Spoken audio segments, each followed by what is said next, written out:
People tell me that Python is not a good programming language for making games, and I tend to agree. This here is a game that I made using Python and Pygame. It's a simple retro style shooter. You go up and down and shoot bad guys who increase in difficulty the longer that the game goes on.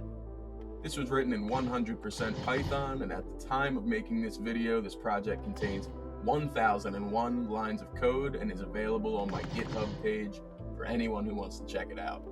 The amount of work that it took to make this compared to making the same game in an engine such as Godot or Unity is absolutely insane. In Godot, I could probably make the same game in less than 200 lines of code, and it could be finished within a day, whereas this Pygame project took me weeks to get working correctly. In conclusion, I agree when people say that building your game without an engine is a great technical project, and I agree even more when people say that the only reason to make a game without an engine is because engines cannot make the game that you need.